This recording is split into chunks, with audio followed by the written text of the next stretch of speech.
Waalaikumsalam warahmatullahi Waalaikumsalam. wabarakatuh. Sebelumnya, terima kasih kepada teman-teman dan Mbak Gina yang sudah menyempatkan diri untuk hadir dalam pertemuan kita via Zoom kali ini. Di sini saya akan memperkenalkan diri dahulu selaku koordinator. Nama saya Vina Gustika Ernisa dan ada teman-teman saya Mbak Fadila, Mbak Aksa, Mbak Ria, sama Mbak Bana dan Kak Fikrus. Selanjutnya saya bisa memberi diri terlebih dahulu. Oh, baik. Assalamualaikum warahmatullahi wabarakatuh. Waalaikumsalam warahmatullahi Wabarakatuh. Perkenalkan nama Mbak Gina. Lengkapnya tuh Gina Laksmi Yolanda. Mbak sekarang masih kuliah juga sama kayak kalian, masih mahasiswa semester 7 di Universitas Bengkulu, jurusan informatika. Perkenalannya ada yang lain atau mau ditanyain?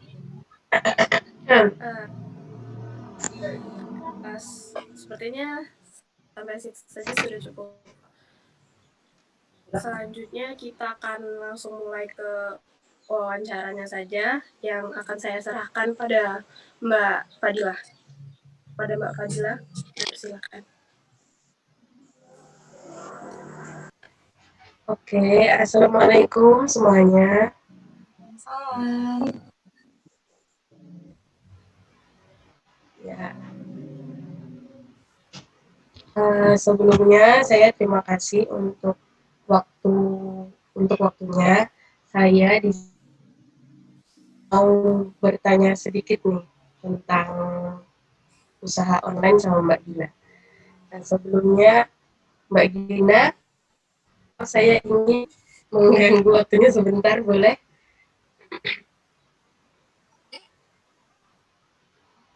Ya udah nggak apa-apa. Mbak Gina, kalau boleh saya tahu, udah dari kapan Mbak Gina udah menjalani usaha online ini, Mbak? Kurang lebih 1 tahun, tepatnya itu di Agustus 2019. Baru sih, Dek, tapi kayaknya udah kerasa lama aja gitu, alhamdulillah. Ya. Pas Mbak Gini mau membuat usaha online gitu ya, Mbak. Nah, awalnya itu gimana? Maksudnya langkah awal Mbak Gina buat membentuk usaha online ini gimana? Jadi gini, Mbak itu sebenarnya background-nya lebih di public speaking sih. Jadi dulu di public speaking, Mbak itu seringnya nge-MC, terus ikut kayak lomba-lomba duta atau sebagainya kayak gitu. Namun gini Mbak juga penyiar radio gitu. Jadi alhamdulillah tuh banyak teman. Tapi alih profesi karena kemarin itu Mbak tuh lagi suka-sukanya manjangin jilbab kayak gitu. Karena banyak temen, jadi Mbak tuh ngerasa kayak, ih kok rugi sih kalau misalkan beli satu aja, kayak mau beli apa ya, mau beli kaos kaki, kok rugi banget beli satu aja kayak gitu. Jadi langsung beli banyak, terus dijualin lagi kayak gitu. Jadi awal mulanya tuh apa yang Mbak jual itu semuanya apa yang Mbak suka dan apa yang Mbak pakai. Jadi apa yang misalkan Mbak jual di Kina Store itu semuanya tuh hampir udah dipakai semua. Jadi awalnya kayak gitu sih, Kak. Memang Nggak mau rugi di ongkir juga kayak gitu.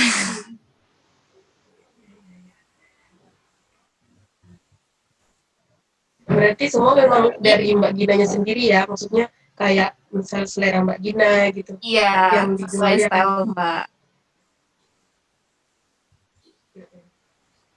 Nah, dalam waktu 1 tahun ini ya Mbak, Mbak pernah nggak ngalamin kayak rasa usaha ini tuh kayak banget tuh kayak menyerah atau gimana gitu, ada rasa gitu nggak kalau boleh tahu? Menyerah enggak sih, Dek. Malah lebih mau ngembangin lagi deh kayak gitu. Karena memang sekarang itu kan masih bisnis online kecil-kecilan aja. Jadi ruang lingkupnya juga belum terlalu besar karena memang baru setahunan ini. Tapi kendalanya itu di kuliah karena Mbak juga kuliahnya tuntutan di kampus dari orang tuanya punya tuntutan harus nilai gimana-gimana kayak gitu dan juga Mbak Ya, ada target juga untuk iya. selesai sih. Jadi ini kalian pakai ini ya, nggak pakai yang Zoom-nya pakai yang bukan pakai yang apa sih yang berbayar ya? Ini kayaknya limit waktu, nggak apa-apa nih. Iya, nggak apa-apa Nah, lanjut. jadi itulah kebagi gitu aja. Nggak nyerah sih nggak, tapi nge-manage waktunya kadang-kadang ya itulah untuk penghasilannya saat Mbak gencar untuk jualan, ya alhamdulillah naik. Tapi kalau seandainya saat Mbak lagi sibuk di kampus, ya tergantung juga kayak gitu, nurun juga omsetnya kayak gitu. Berarti harus bisa pinter-pinter ngatur Iya waktunya ya, gitu, Mbak ya. kalau kita lagi kuliah.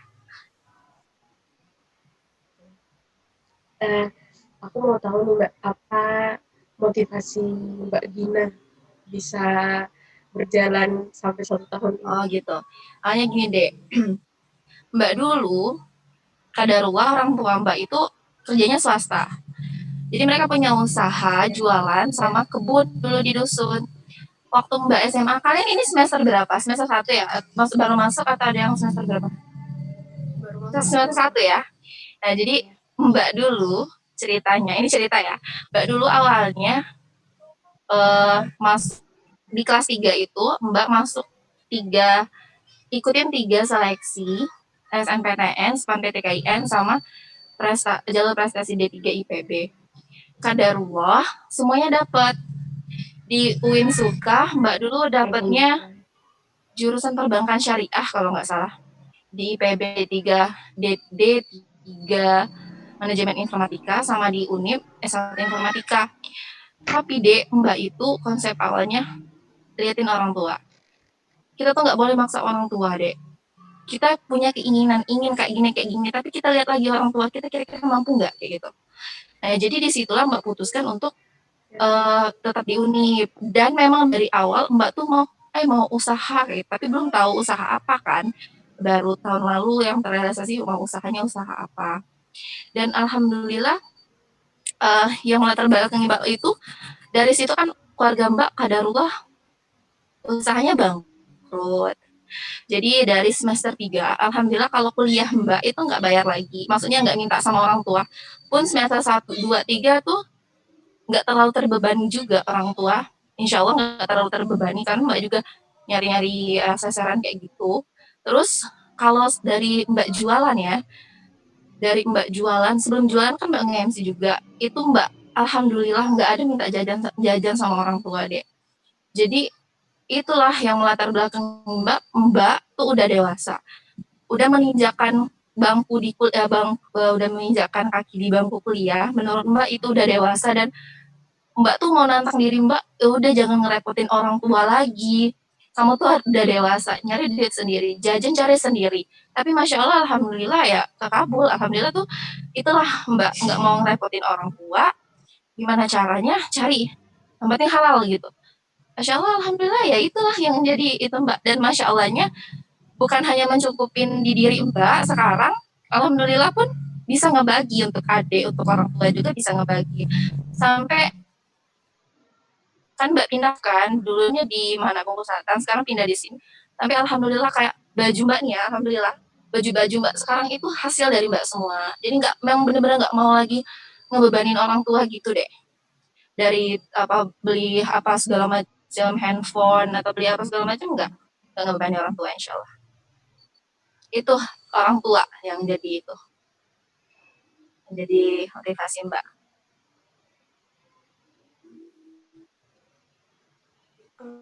Baiklah, Ada lagi?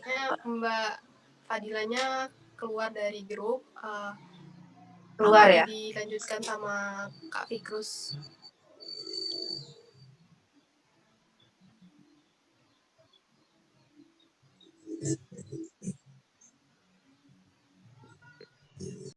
Mau ngutamain apa ya, makan dulu, mau ngutamain hal pokok dulu sebelum, apalagi kan Mbak kan jualannya kan pakaian kayak gitu. Jadi mereka lebih ngutamain duitnya ke situ dulu sebelum ke sini. Karena juga kalau mau beli baju, mau kemana pandemi kayak gini gitu.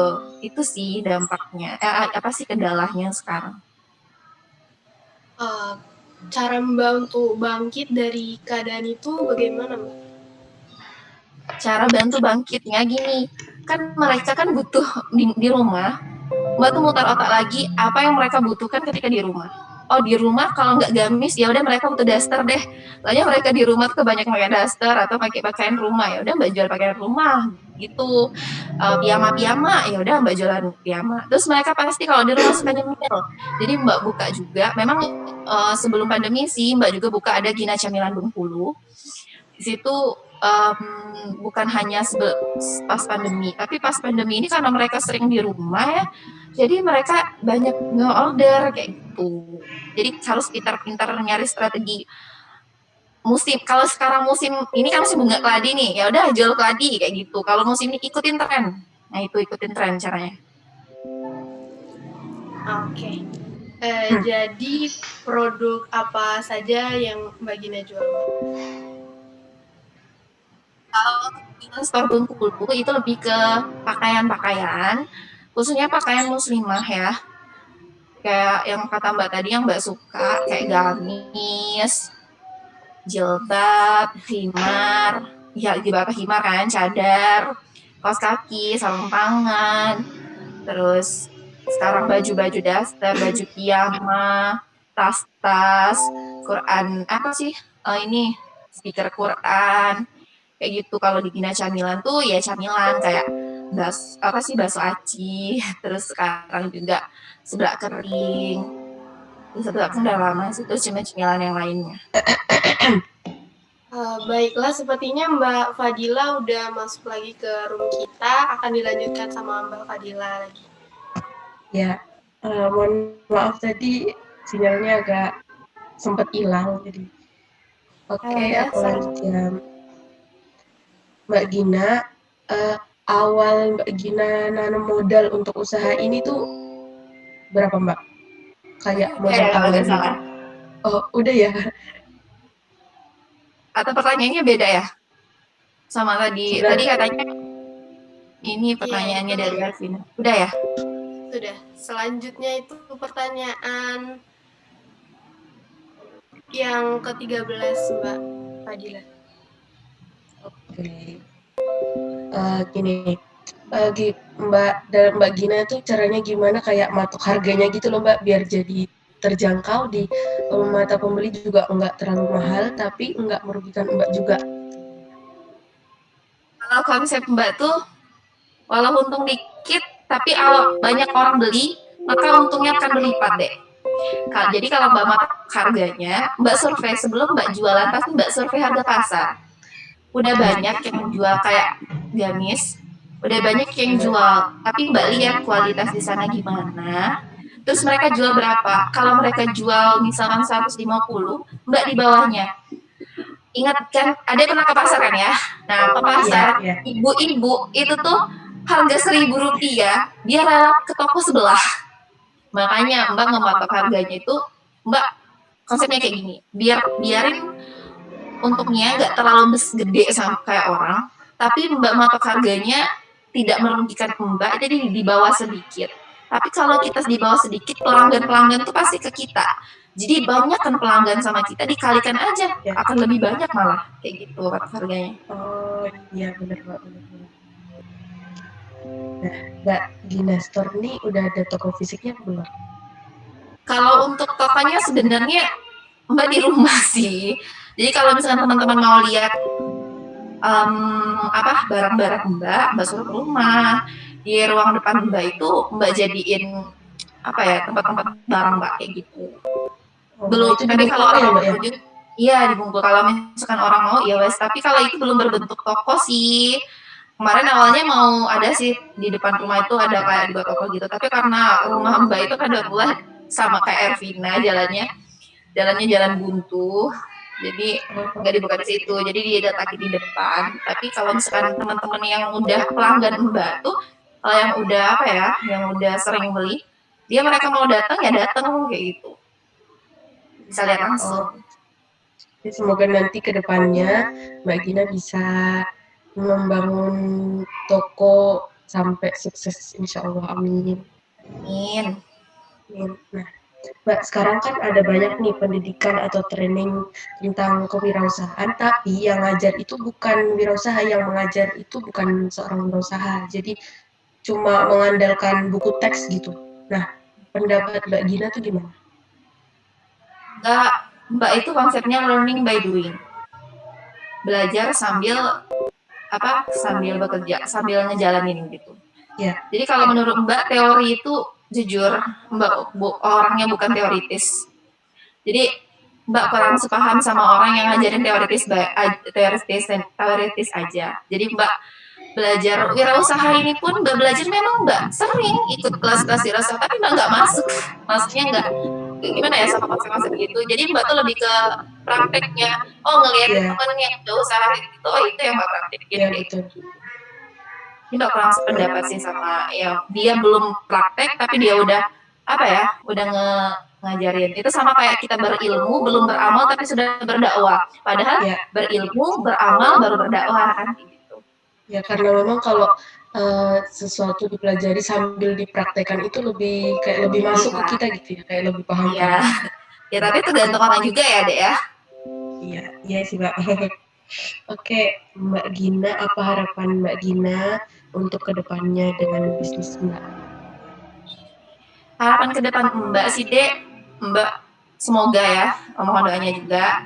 Semoga kan kalau mau selesai kuliah ini Mbak itu mau buka usaha besar sama mau buka jadi produsen cemilan di Bengkulu ini, karena di sekitar rumah Mbak itu deh banyak banget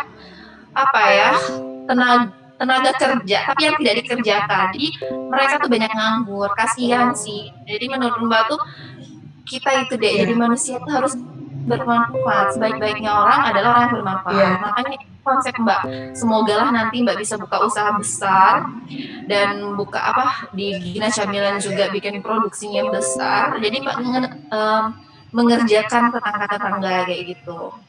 Simple sih. Dan di samping Mbak di samping Mbak tuh masih banyak banget. Di samping Mbak berusaha misalnya buka usaha, di samping buka usaha juga buka peluang rezeki buat orang lain ya Mbak ya.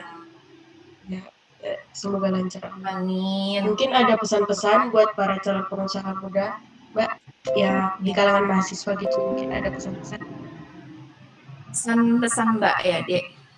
Hidup ini bukan semata-mata cuma cari duit. Duit apa itu untuk hidup gitu. Kalau kalian mau sukses, minta restu sama orang tua. Karena doa ibu itu tuh paling mustajab. Dan jangan lupa sedekah. Itu kuncinya. Beda dengan konsep menabung. Kalau menabung pangkal kaya. Mbak nggak setuju. Mbak setuju dengan konsep semakin banyak kita memberi, maka semakin banyak Allah kasihkan dan limpahkan rezeki ke kita. Dan itu Masya Allah, Alhamdulillah Mbak buktiin deh. Apalagi kalian mau membelanjakan uang untuk orang tua, untuk keluarga, jangan pernah takut miskin deh. Karena Allah janji, ketika kamu membelanjakan hartamu di jalan Allah dan untuk keluarga tuh Allah yang ganti. Ada aja cara Allah tuh deh. Kalau kita secara akal manusia nggak bisa deh, nggak bisa. Tapi ini mintalah sama Allah, nggak ada, iya nggak mungkin. Dan kesuksesan itu bukan dihitung dari materi sebanyak apapun kamu mendapatkan uang, tapi seberapa manfaat kamu untuk orang lain. Jadi dan Mbak sekarang ini kan baru masuk kuliah ya. Coba kalian cari duit belanja sendiri. Tantang diri kalian. Karena gini deh, setelah kuliah, kalian jurusan PGSD ya? Atau PGSD ya? Setelah kuliah, nggak mungkin semuanya jadi guru. Percaya deh sama Mbak. Mbak informatika, nggak semuanya dari Mbak itu terjun ke dunia perkodingan. Nah, kalau kita udah mulai dari awal sekarang, dari kuliah ini, kalian itu udah mulai start. Sedangkan orang yang hanya kuliah, duduk belajar aja, mau start lagi di gini deh, kalau kita cuma 0, ya perjalanan kita tuh 0, kita berjalannya dari awal sekarang kayak kalian baru merintis sekarang, kalian gagalnya sekarang. Tapi kalau kalian merintisnya nanti setelah kuliah, kalian gagalnya nanti. Sedangkan orang yang merintis karirnya di awal sekarang, gagalnya selesai, nanti tinggal memperbaiki. Benar kan? Nah, jadi Mas Mbak, kalau bisa jangan memberatkan orang tua lagi. Sekalipun orang tua kalian mampu, tapi dengan berusaha sendiri itu pengalaman yang sangat berarti buat kalian. Carilah beasiswa juga ya. Oke. Ya, Mbak. Oke, Mbak Jin, terima kasih banyak atas pengalaman yang sudah dibagikan sama kita, juga pesan-pesannya. Semoga kita bisa menyusul Mbak Gina, bisa jadi pengusaha juga, sukses. Amin. Ya, yang lebih sukses juga ya, bermanfaat bagi Semangat Mbak Gina. Ya, semangat juga, Dek. Ya, oke. Selanjutnya saya, ya. Oke, silakan Mbak Evina. Baiklah, terima kasih untuk waktu yang sudah diluangkan untuk Mbak Gina. Maaf juga telah mengganggu waktunya. Maaf ya, tapi kalian tunggu ya. Jadi jam 9 kan nunggu ya. Maaf ya, Dek ya. Enggak apa-apa kok, Mbak. Iya, Enggak apa-apa, Mbak. Semoga workshop Mbak Gina akan terus sukses ke depannya dan tambah besar, dan semoga harapan-harapan yang Mbak Gina inginkan tercapai. Baiklah, terima kasih Mbak, waktu kami akhiri wawancara kali ini. Wassalamualaikum warahmatullahi wabarakatuh. Waalaikumsalam warahmatullahi wabarakatuh. Makasih. Izin ya, Mbak. Makasih Makasih juga Mbak Gina.